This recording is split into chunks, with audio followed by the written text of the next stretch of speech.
Donc, mon exposé va porter sur une phrase de Grégoire le Grand qui l'a employée à 2 reprises, Divina eloquia cum legente crescunt.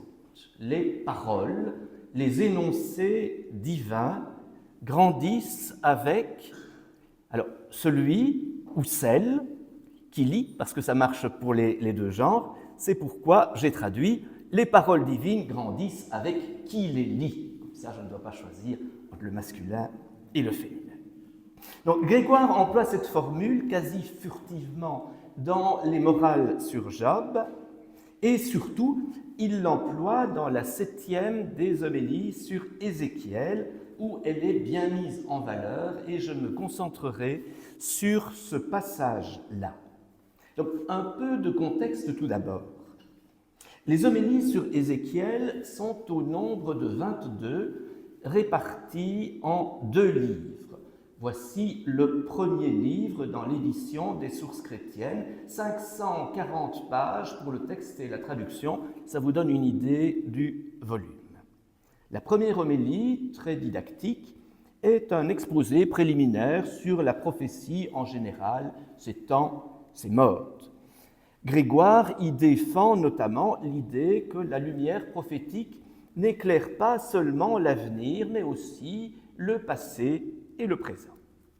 Les homélies 2 à 8 commentent le premier chapitre d'Ézéchiel, la vision de la gloire divine avec la description de 4 êtres mystérieux et d'un char tout aussi mystérieux. Les homélies 9 à 12 traitent des 2 chapitres suivants où le prophète a la vision d'un livre en forme de rouleau qu'il doit dévorer avant de commencer sa mission de prophète auprès d'un peuple obstiné et rebelle. Grégoire est ensuite contraint d'abréger son commentaire du livre d'Ézéchiel, car les Lombards viennent de franchir le Pô et marchent en toute hâte vers Rome. Il passe donc directement au chapitre 40, où le prophète est favorisé d'une nouvelle vision au cours de laquelle il est transporté à Jérusalem et découvre, en le parcourant en tous sens, le temple annoncé pour les temps eschatologiques. C'est au commentaire de ce chapitre 40 que sont consacrées les 10 dernières homélies qui constituent le livre 2, après quoi Grégoire s'interrompt définitivement en raison de l'aggravation des circonstances, alors qu'il lui resterait encore 8 chapitres à commenter.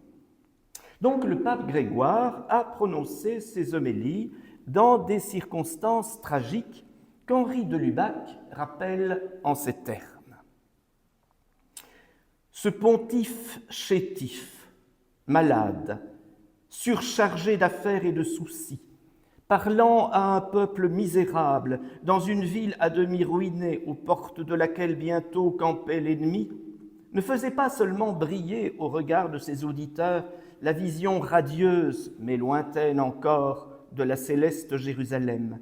Il puisait assez d'énergie dans sa foi contemplative pour approfondir sereinement le plus haut sujet, le plus mystérieux, celui du contact vivant de notre intelligence avec la vérité du Dieu qui se révèle à nous.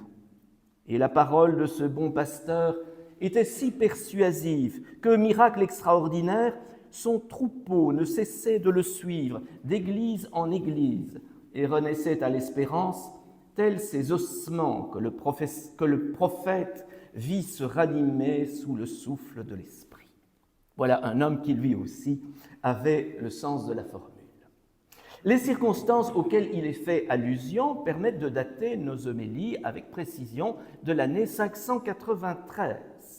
Comme Grégoire l'indique lui-même dans sa préface, ces homélies furent prêchées coram populo, devant le peuple, un peuple où les moines ne manquaient pas, puisque beaucoup des enseignements leur sont directement destinés, et elles furent recueillies par des tachygraphes, les sténodactylos de l'époque, Grégoire n'en autorisa la diffusion que 8 ans plus tard, soit en 601, après les avoir retouchés, mais non complétés.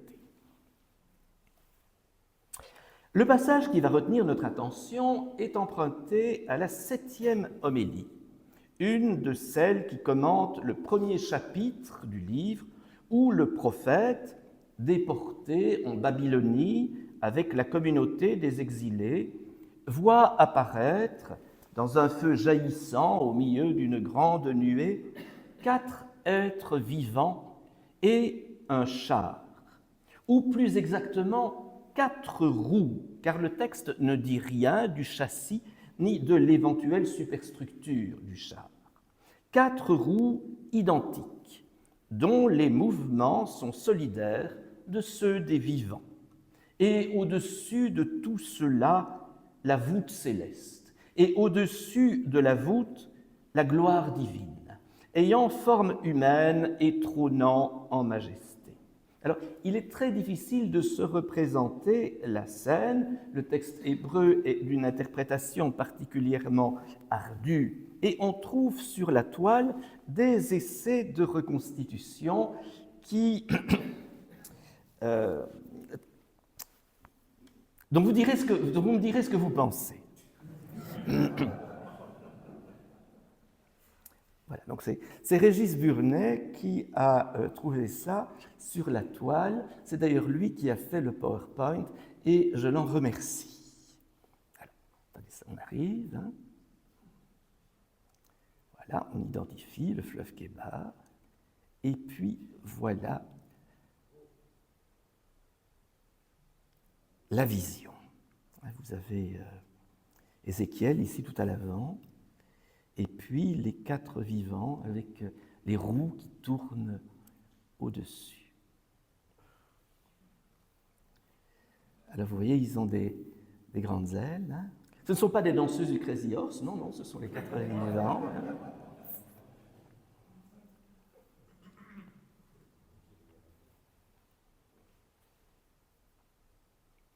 Voilà, donc on voit un petit peu mieux les 4 visages.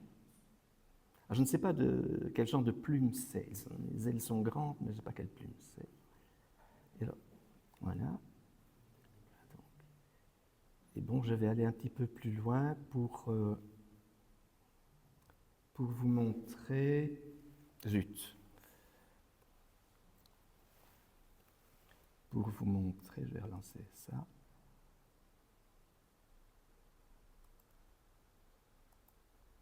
Voilà, ça, ce sont les roues qui tournent sur elles-mêmes. Et puis, voilà la gloire divine sur son trône. Et ça cause, et ça cause, et ça cause. C'est pas ce qu'il dit, mais ça cause. Bon. Voilà. Donc, le message de cette vision inaugurale est sans doute de faire comprendre que, bien qu'éloignés du temple de Jérusalem, les déportés ne sont pas pour autant loin de Dieu qui accompagne les siens où qu'ils soient. Baptiste Sauvage en parlerait mieux que moi, mais de toute façon, c'est un autre message que Grégoire tire du texte biblique. Voyons cela de plus près. Les 4 vivants ont chacun 4 ailes et 4 faces. Un visage d'homme, un visage de lion, un visage de bœuf et un visage d'aigle.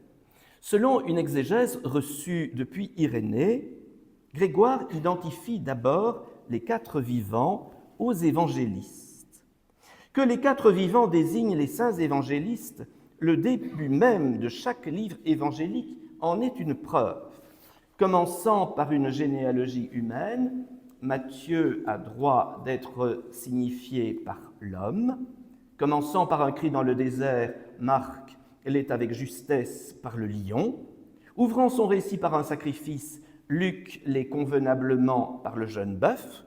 Commençant par la divinité du Verbe, Jean mérite de l'être par l'aigle, car lorsqu'il dit « Au commencement était le Verbe, et le Verbe était auprès de Dieu, et le Verbe était Dieu », quand il dirige son regard vers l'essence même de la divinité, il fixe bien des yeux le soleil à la façon d'un aigle. Mais ces figures se vérifient aussi dans le Seigneur, par son incarnation, sa passion, sa résurrection et son ascension. Comme les élus sont tous membres de notre Rédempteur, et notre Rédempteur la tête de tous les élus, rien n'empêche que, ces membres étant désignés sous ces figures, il le soit lui-même ainsi, en tous, car, Fils unique de Dieu, il s'est fait lui-même véritablement homme, dans son sacrifice pour notre rédemption, il a daigné mourir comme le jeune bœuf, par la vigueur de sa force, il s'est relevé comme le lion. On rapporte aussi que le lion dort les yeux ouverts. Dans la mort même, dont son humanité l'a rendu capable, notre Rédempteur a veillé, demeurant immortel par sa divinité. Montant aux cieux après sa résurrection, il s'est élevé au monde d'en haut comme l'aigle. Il est donc pour nous à la fois devenu homme en naissant, jeune bœuf en mourant, lion en ressuscitant, aigle en montant aux cieux.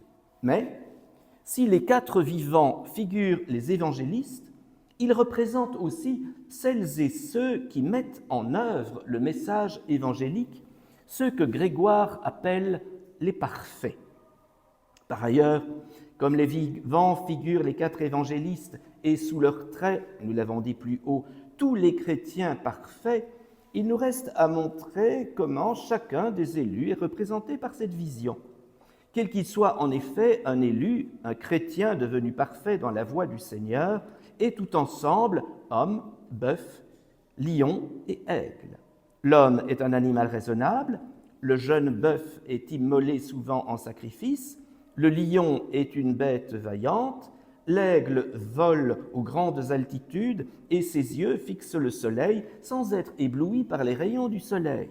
Puisqu'un juste est toujours un homme par sa raison, bœuf par le sacrifice de sa mortification, lion par sa tranquille vaillance, aigle par sa contemplation, chaque chrétien parfait peut être désigné avec justice par les saints vivants. Vous aurez remarqué que le traducteur des sources chrétiennes a systématiquement glosé perfectus par chrétien parfait, alors que Grégoire n'emploie qu'un seul mot, perfectus parfait. Bon. Vient ensuite la vision du char, ou plus exactement des roues. Le texte hébreu est ambigu. On peut le traduire ainsi. Je regardais ces êtres vivants.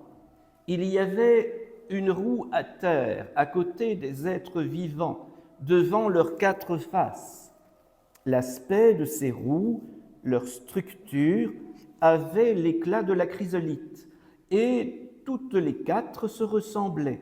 Leur aspect et leur structure étaient tels que chaque roue paraissait être au milieu d'une roue.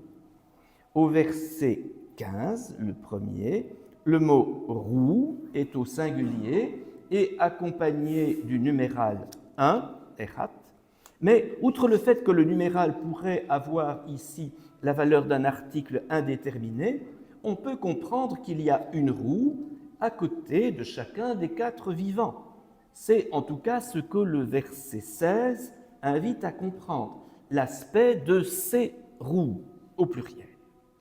La traduction de Jérôme ne permet guère cette interprétation.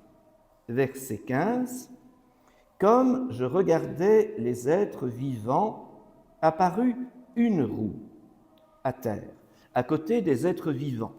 Elle avait quatre faces. » Dans la traduction de Jérôme, il n'y a qu'une seule roue, apparuit rota una, alors que le verset suivant suppose qu'il y en a quatre. L'aspect des roues et leur structure, comme la vision d'une mer, une seule apparence pour les quatre roues, leur aspect et leur structure, comme si une roue était au milieu d'une roue. Grégoire a bien remarqué cette incohérence entre les versets 15 et 16 dans la traduction latine. On parlait d'une seule roue, et on ajoute peu après, comme si une roue était au milieu d'une roue. Qu'est-ce à dire sinon que dans la lettre du Testament ancien, le Testament nouveau était caché grâce à l'allégorie. Aussi, la même roue qui est apparue à côté des vivants est-elle décrite comme ayant 4 faces parce que l'écriture sacrée est divisée par les 2 testaments en 4 parties. Pour l'Ancien Testament, la loi et les prophètes, pour le Nouveau, les évangiles et les actes et paroles des apôtres. La roue, c'est donc l'écriture sainte. Les roues, ce sont les 2 testaments. La roue, dans la roue, c'est le Nouveau Testament imbriqué dans l'Ancien. Et les 4 faces de la roue, ce sont les 4 parties de l'Écriture sainte, ou bien les 4 parties du monde auxquelles l'Écriture est annoncée. On peut aussi comprendre que la roue a 4 faces parce que l'Écriture sacrée, divulguée par la prédication, s'est fait connaître aux 4 parties du monde. Aussi, la même roue est-elle décrite avec justesse comme une roue unique apparue auprès des vivants, puis comme une roue à 4 faces, parce que si la loi n'était pas d'accord avec l'Évangile, elle ne ferait pas connaître aux 4 parties, elle ne se ferait pas connaître aux 4 parties du monde. Les versets 17 et 18 donnent quelques précisions sur les roues. Elles allaient en avançant de leurs 4 côtés et ne se retournaient pas lorsqu'elles marchaient.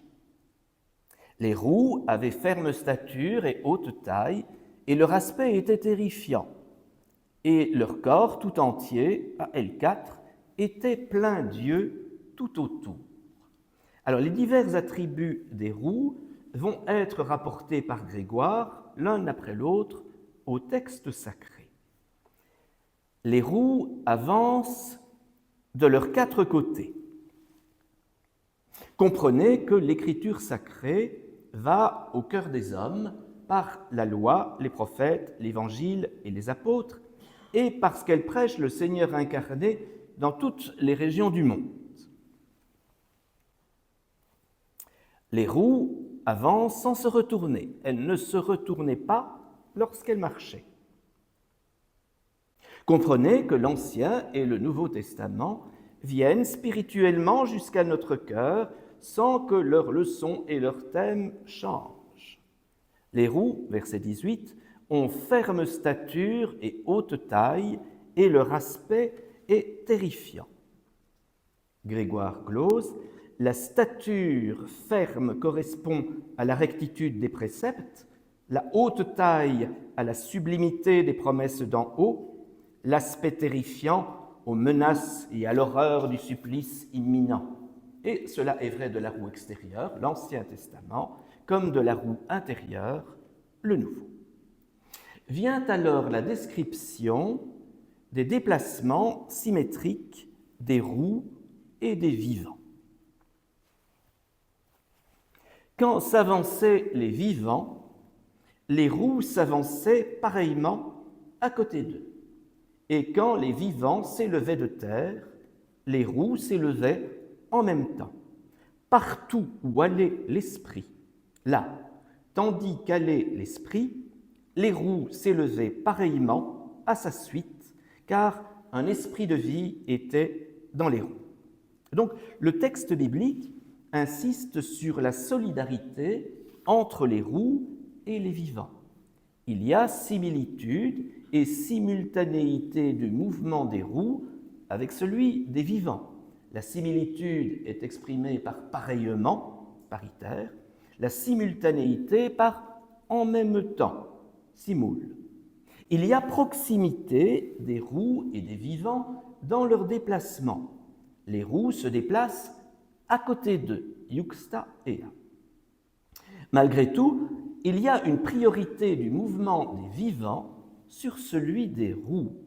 Les roues ne s'ébranlent que lorsque les vivants s'avancent. Quand s'avançaient les vivants, les roues s'avançaient pareillement. Le second verset contient lui aussi les mêmes accents, à la différence près que l'esprit se substitue au vivant du verset 19. On retrouve la similitude dans le mouvement, les roues s'élèvent pareillement. La proximité des roues et de l'esprit, les roues s'élèvent à sa suite. La proximité du mouvement de l'esprit sur la priorité du mouvement de l'esprit sur celui des roues, les roues suivent le mouvement de l'esprit. Partout où allait l'esprit, les roues s'élevaient pareillement. Grégoire va exploiter ces données dans le commentaire qu'il propose de ces versets et qu'il interprète de manière parfaitement cohérente avec ce qui précède, en développant une analogie rigoureuse entre, d'une part, le mouvement solidaire des vivants et des roues, et, d'autre part, le progrès simultané du lecteur et du texte sacré. C'est un peu long. Quand s'avançaient les vivants, les roues s'avançaient pareillement et à côté d'eux. Et quand les vivants s'élevaient de terre, les roues s'élevaient en même temps. Les vivants s'avancent quand les saints savent lire dans l'Écriture sainte ce que doit être leur conduite morale. Les vivants s'élèvent de terre quand les saints se laissent ravir par la contemplation. Or, plus un saint progresse dans l'écriture sacrée, plus l'écriture même progresse avec lui. C'est pourquoi il est exact de dire « Quand s'avançaient les vivants, les roues également s'avançaient, et quand les vivants s'élevaient de terre, les roues en même temps s'élevaient. C'est que les révélations divines croissent avec celui qui les lit. » Voilà notre formule. Plus on dirige haut son regard, plus profond est le sens. Les roues ne s'élèvent pas si ne s'élèvent pas les vivants. Si l'âme du lecteur ne monte pas, les paroles divines incomprises restent pour ainsi dire au ras de terre. Quand le texte divin paraît sans chaleur à qui le lit, quand le langage de l'écriture sacrée ne met pas son âme en mouvement et ne jette aucun trait de lumière dans son intelligence, la roue est inactive et au sol, parce que le vivant ne s'élève pas de terre, mais que le vivant s'avance, c'est-à-dire y cherche des jalons pour son progrès moral et fasse un pas dans son cœur, découvre comment faire le pas de l'œuvre bonne, alors les roues s'avancent également. Vous trouvez à progresser dans le texte sacré à mesure que vous êtes devenu vous-même meilleur à son contact. Si le vivant ailé prend son essor dans la contemplation, les roues aussitôt se soulèvent de terre, car vous comprenez qu'elles ne sont pas de la terre, ces réalités qui vous semblaient exprimées dans le texte sacré sur le registre terrestre. Vous en venez à sentir que les mots de l'Écriture sont des mots du ciel, si vous vous laissez enflammer par la grâce de la contemplation et ravir vous-même jusqu'aux réalités de là-bas. L'admirable et indicible vertu du texte sacré se fait connaître quand le cœur de qui le lit se pénètre de l'amour venu d'en haut. Puisque le vivant se soulève et monte, la roue vole.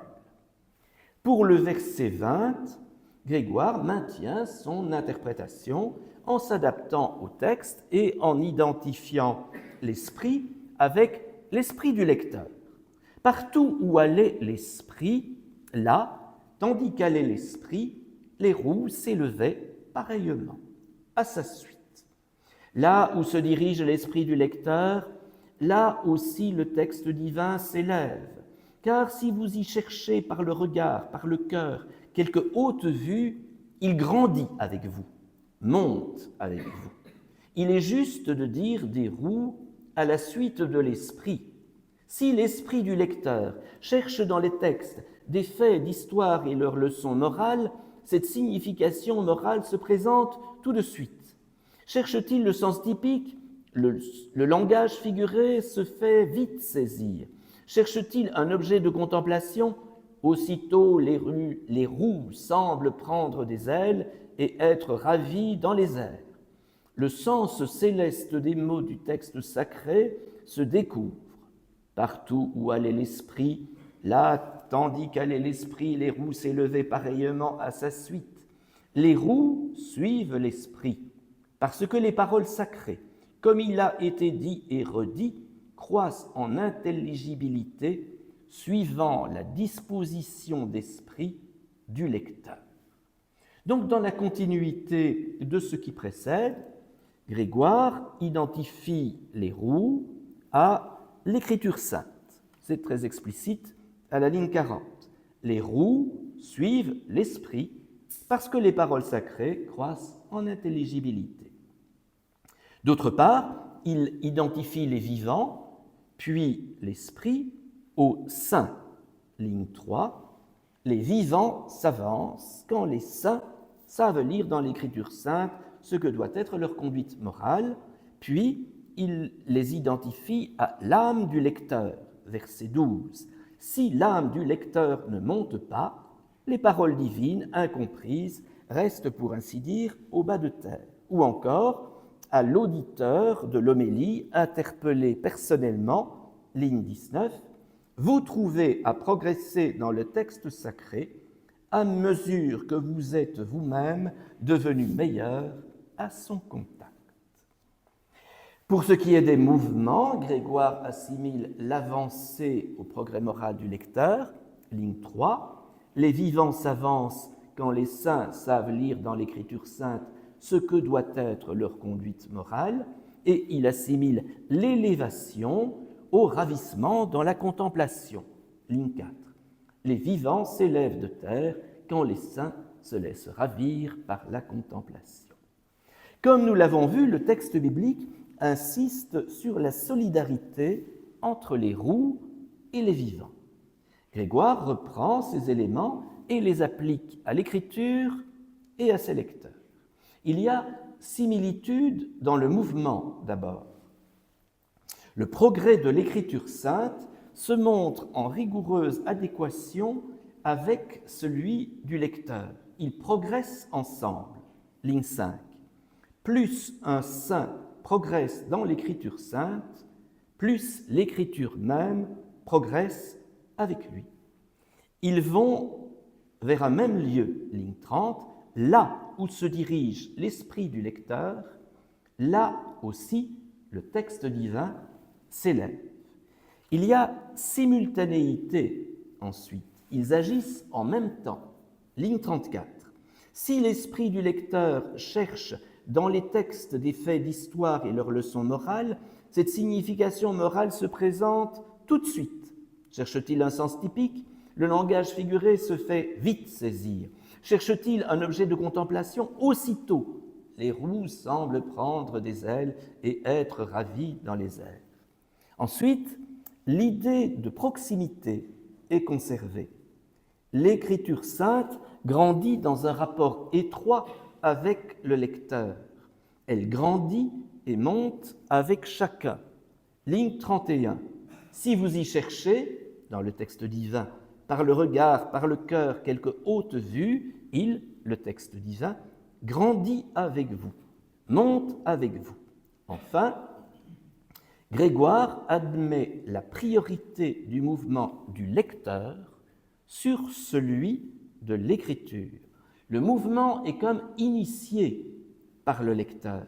Les formules comparatives placent le lecteur en tête et donnent à comprendre que les paroles divines modèlent leur progrès sur celui du lecteur et non l'inverse. Ligne 5, plus un saint progresse, plus l'écriture progresse.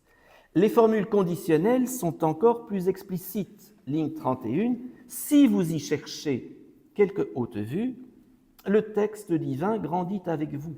À l'inverse, ligne 12, si l'âme du lecteur ne monte pas, les paroles divines incomprises restent pour ainsi dire au ras du sol. L'ensemble de ces observations donne tout son relief à la formule « les paroles divines grandissent avec qui les lit ». Formule qui réapparaît dans un passage des Morales sur Job, où elle se trouve noyée dans une longue énumération et n'est donc pas mise en valeur. Je lis quand même le texte.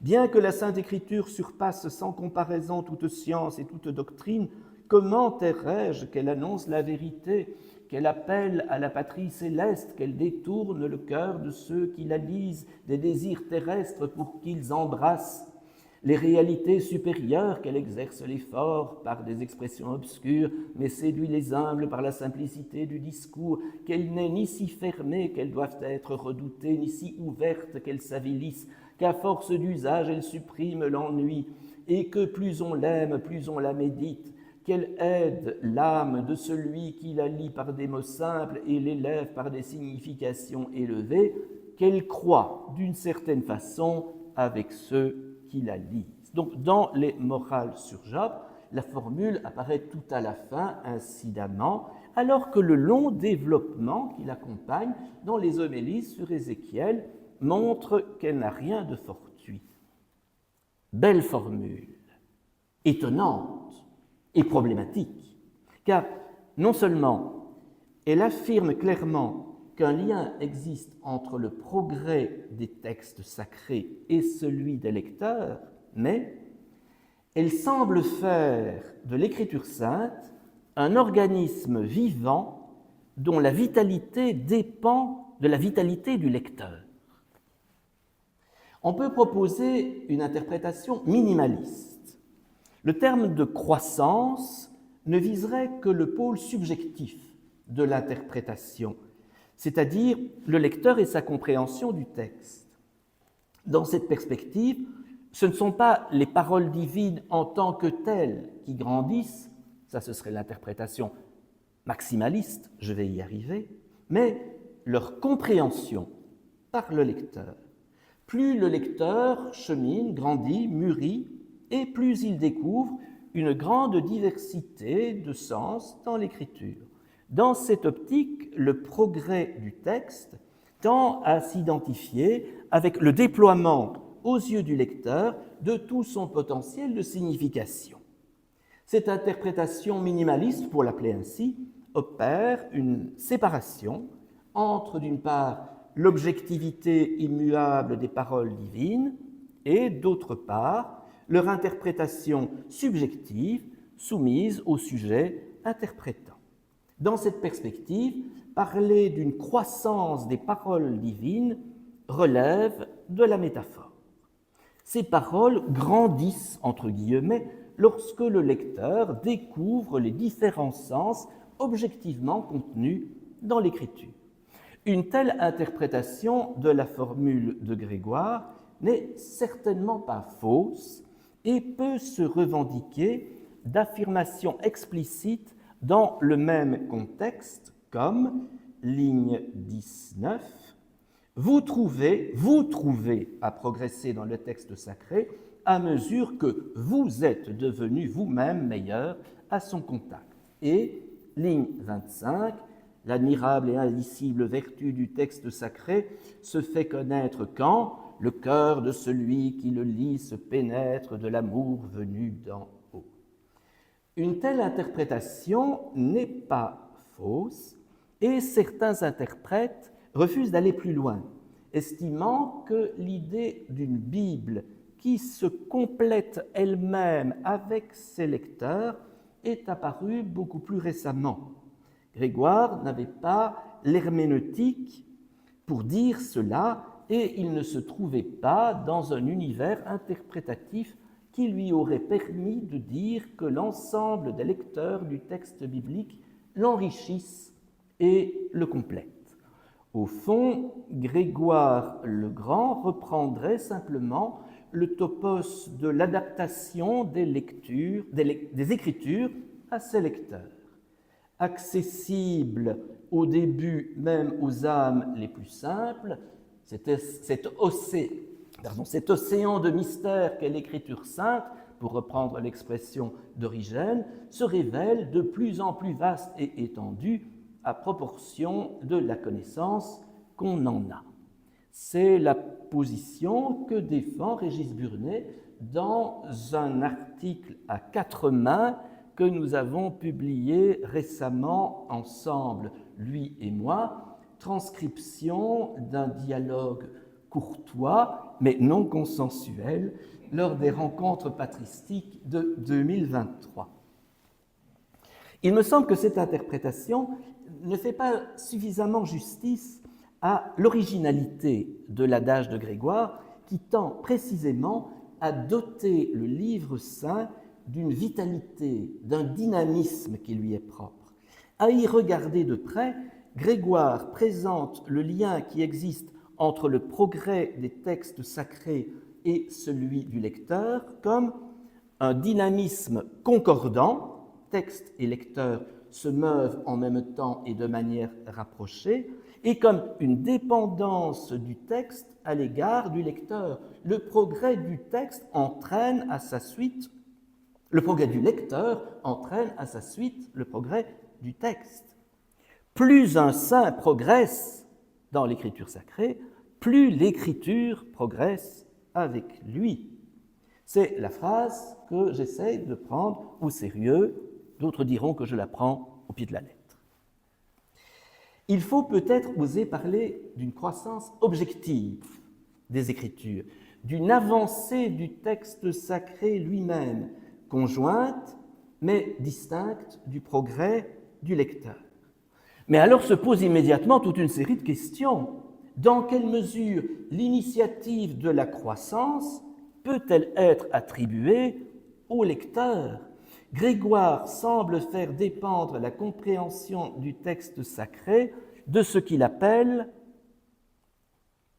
voilà, la disposition d'esprit du lecteur. Les roues suivent l'esprit parce que les paroles sacrées, comme il a été dit et redit, croissent en intelligibilité suivant la disposition d'esprit du lecteur, comme de sa source. Non seulement Grégoire ne craint pas l'implication du sujet dans la lecture, mais il tend à en faire le moteur du progrès du texte. Et comment peut-on affirmer cela ? Comment parler d'un tel développement alors que la révélation est tenue pour achever et les modes de l'écriture pour fixer ? Où réside l'autorité et la stabilité du texte divin s'il suit en quelque sorte l'interprétation de celui qui le lit ? Cette lecture ne met-elle pas naïvement la totalité de l'écriture sainte à la remorque de la subjectivité de l'exégète ? Eh bien, je crois qu'on peut parler d'un authentique progrès de l'écriture sainte elle-même, à condition d'admettre que l'ultime dimension de l'écriture n'est pas textuelle, ce qui me semble juste dans le contexte d'une exégèse de type moral, comme celle de Grégoire le Grand, pour qui l'effectuation du texte dans le concret de la vie du lecteur n'est pas extérieure à l'interprétation du texte. Dans cette perspective, la Sainte Écriture n'atteint sa pleine stature que lorsqu'un homme ou une femme de Dieu, à travers leur existence, mène le texte sacré jusqu'à son terme.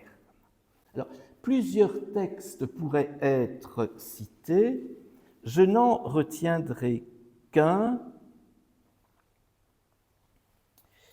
sur lequel le frère Jean-Loup Effray de l'abbaye de Landévennec, qui a été mon premier mémorand, donc le premier étudiant qui a souhaité faire un mémoire avec moi, texte sur lequel Jean-Loup Effray a attiré mon attention.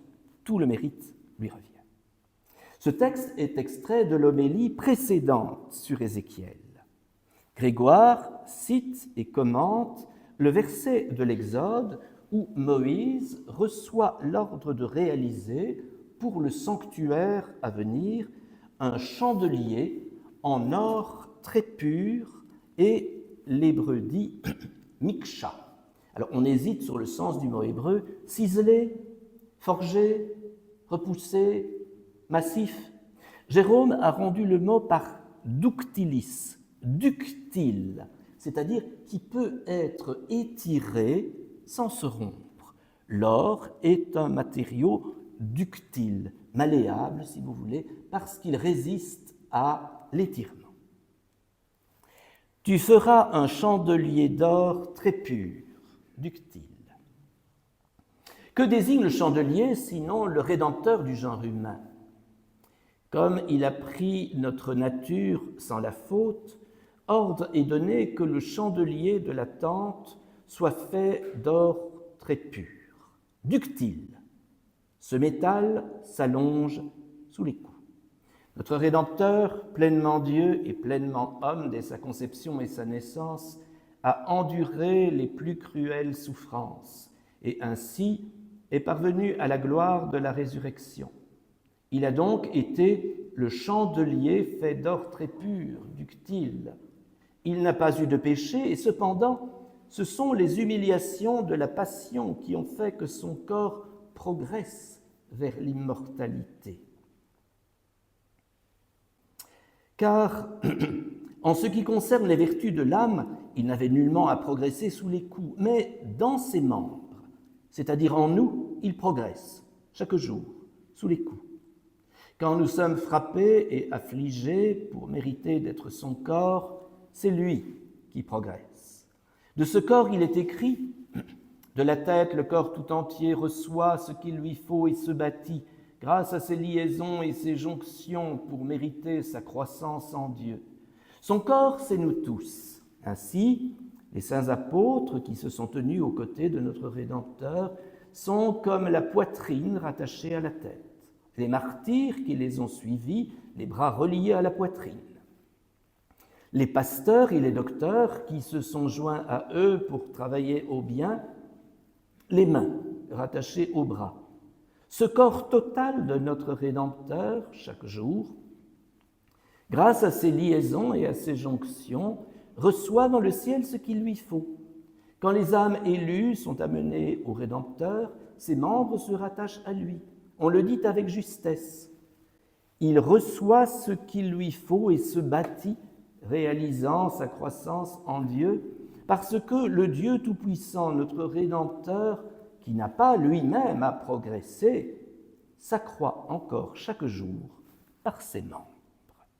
Nous retrouvons ici plusieurs fois répété le verbe progresser, encadré par le verbe s'allonger et par l'expression s'accroître. Bien qu'il n'ait pas lui-même à progresser, le Seigneur, tel un métal ductile, s'allonge.